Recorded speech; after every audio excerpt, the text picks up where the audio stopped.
नमस्कार दोस्तों, स्वागत है आप सभी का YouTube परिवार के इस online platform better life classes पे है। आज हम लोग साइंस की तरफ से अपनी बात को आगे बढ़ा रहे हैं और कुछ इम्पोर्टेंट फैक्ट जो आवेशों से संबंधित है इन बातों पर हम लोग चर्चा बनाते हैं। तो सबसे पहली बात अगर हम बात करें आवेश के बारे में तो क्या होता है कि हम आवेशों को एक दूसरे पर रगड़ने पर हमने क्या देखा था शुरू शुरू में भाई आवेश को हम उत्पन्न कैसे करते थे। तो जब हम एबोनाइट की छड़ को बिल्ली की खाल पर रगड़ते हैं, किसको, जब हम एबोनाइट की छड़ को उठा करके बिल्ली की खाल पर रगड़ते हैं तो एबोनाइट की छड़ आवेशित हो जाती है। इसी प्रकार जब हम किसी कांच की छड़ को उठा करके रेशम पर रगड़ते हैं तो रेशम भी आवेशित हो जाता है। और कागज के छोटे छोटे टुकड़ों को अपनी तरफ आकर्षित करने या हल्की वस्तुओं को अपनी तरफ आकर्षित करने का गुण आ जाता है। यह आकर्षण का जो गुण है वो उसमें आवेशन उपस्थिति होने के कारण आता है। ठीक, तो हम लोग इसमें आवेशों की उपस्थिति कैसे होती है, आवेश किस प्रकार से बनते हैं और किस प्रकार से आवेश होते हैं, इस बात पर हम लोग चर्चा बनाते हैं। ध्यान देना है इस बात को कि आवेश है क्या। तो सबसे पहली बात कि जब हम एबोनाइट की छड़ को किस पर रगड़ते हैं, बिल्ली की खाल पर रगड़ते हैं।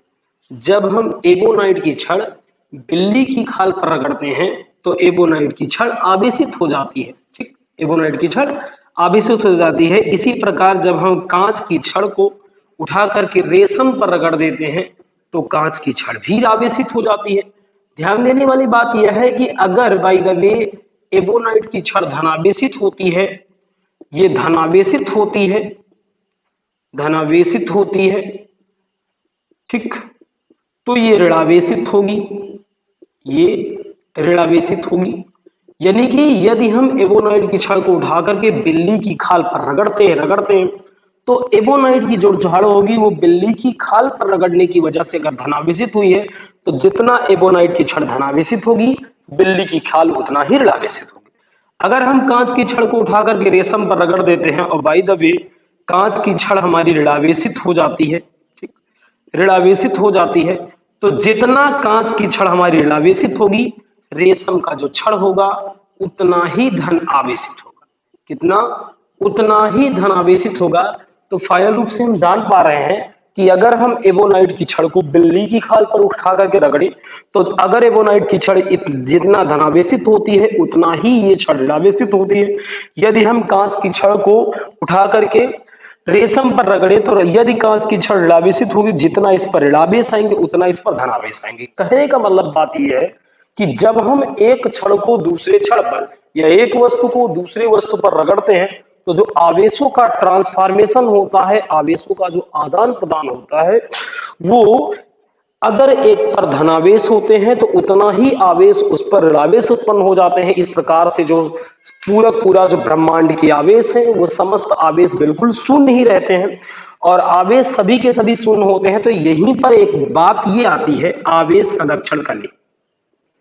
ठीक, आवेश संरक्षण का नियम, क्योंकि जब हमने देखा कि वास्तव में जितना ये छड़ धनावेशित हुई उतना ऋणावेशित, जितने कांच की छड़ ऋणावेशित हुई उतने ये छड़ धनावेशित। तो आवेश के संरक्षण के नियम को अगर हम लोग जानने का प्रयास करें कि आवेश संरक्षण का नियम होता क्या है, तो आप जानते हो कि भाई जितना यहाँ पे धनावेश उतने इस पर ऋणावेश, जितना इस पर ऋणावेश उतने इस पर धनावेश। तो आवेश संरक्षण का नियम एक बनता है कि आवेशों को ना तो हम उत्पन्न कर सकते हैं, आवेशों को ना ही उत्पन्न किया जा सकता है, ना ही उत्पन्न किया जा सकता है, ठीक, किया जा सकता है, और ना ही आवेशों को नष्ट किया जा सकता है, और ना ही आवेशों को नष्ट किया जा सकता है, आवेशों को नष्ट किया जा सकता है। तो ध्यान देने वाली बात यह है कि हम आवेश को उत्पन्न भी नहीं कर सकते हैं और आवेश को नष्ट भी नहीं कर सकते हैं।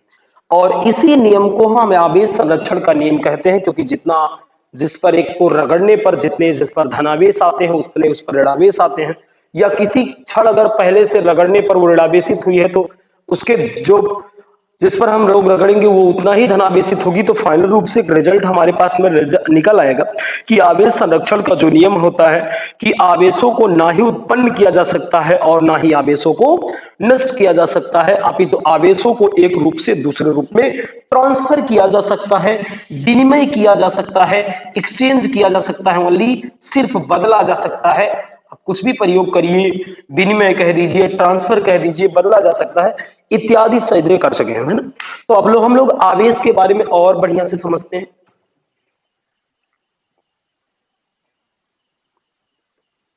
ठीक, आवेश के बारे में हम और अधिक जानकारी जुटाते हैं। तो ध्यान देने वाली बात यह है कि आवेश की अगर हम बात करें तो आवेश के बारे में वैसे तो बहुत पहले जब थेल्स का ये दार्शनिकों का जमाना हुआ करता था तो थेल्स जी ने आवेश के बारे में बता लिया था, बहुत पहले की बात। लेकिन आवेश के अगर हम भौतिकी रूप में देखें यानी कि इसका प्रतिपादित रूप जो लाया गया वो कूलाम के द्वारा जी के लाया गया, इसीलिए आवेश का जो मात्रक बन जाता है ये कूलाम बन जाता है। कूलाम जी का पूरा नाम जॉर्ज कूलाम है। क्या नाम है? कूलाम जी का जॉर्ज कूलाम नाम है। तो आवेश के जो मात्रक है ये कूलाम है, इसकी यूनिट जो है कूलाम है। आवेश के जो खोज करने वाले हैं जिनका पूरा नाम जॉर्ज कूलाम है, इन्होंने आवेशों के बारे में बताया था, इसीलिए इन्हीं के नाम पर इसका मात्रक आवेश हो जाता है। बाकी थेल्स ने भी बताया था तो बहुत पहले की बात है, दार्शनिक हुआ करते थे, रोमन दार्शनिक थेल्स थे। जानते हैं हम लोग कि आवेश के बारे में, अगर आवेश के प्रकार की बात करें, इसके भेद की बात करें कि आवेश के कितने भेद होते हैं, तो आवेश के निम्नलिखित दो भेद होते हैं। कौन कौन से?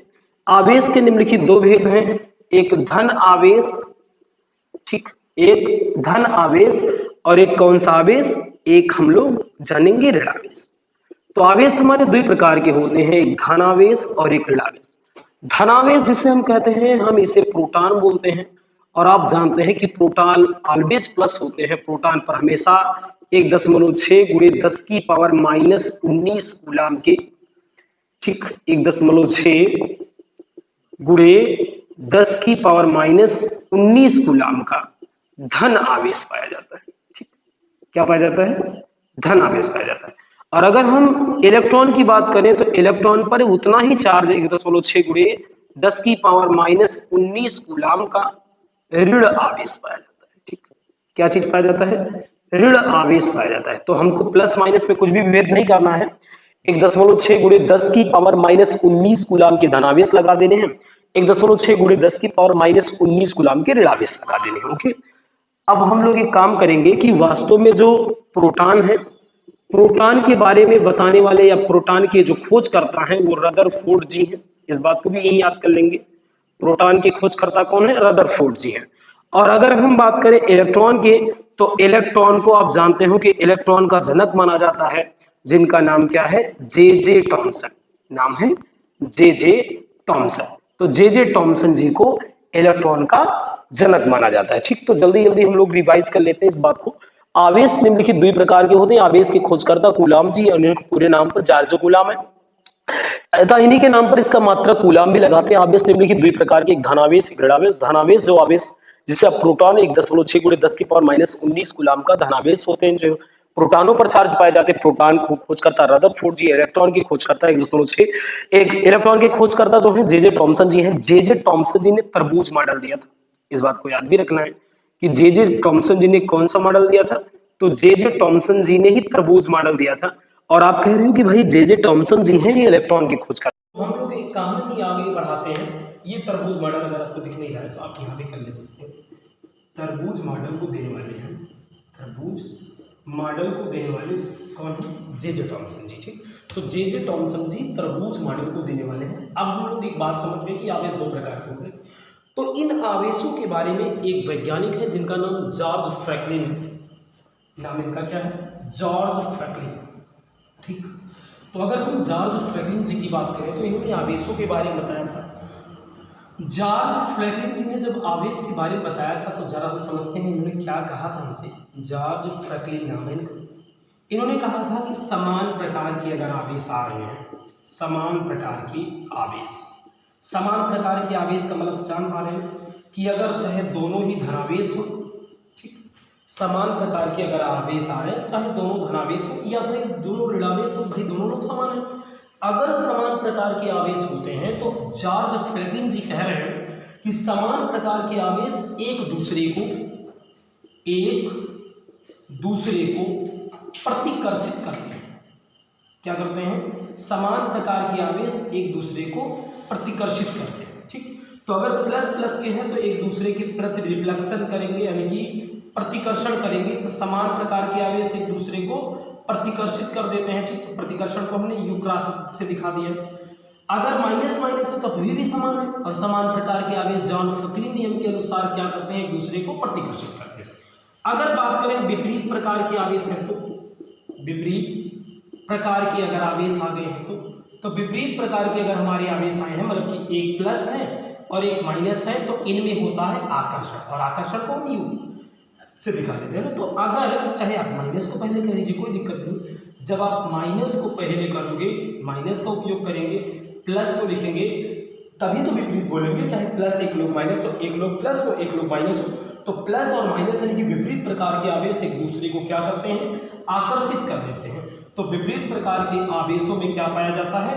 आकर्षित करते हैं, यानी कि आकर्षण पाया जाता है, आकर्षित करते हैं, और समान प्रकार के आवेश एक दूसरे को प्रतिकर्षित करते हैं। ये बात किसकी है? जॉर्ज फ्रैंकलिन जी की है।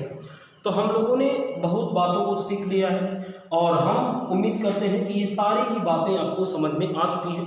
हम लोग कल के दिनों में नए वीडियो में नए कुछ जानकारी के साथ, नए फैक्ट के साथ में मिलेंगे। तब तक के लिए थैंक यू क्लास, जय हिंद।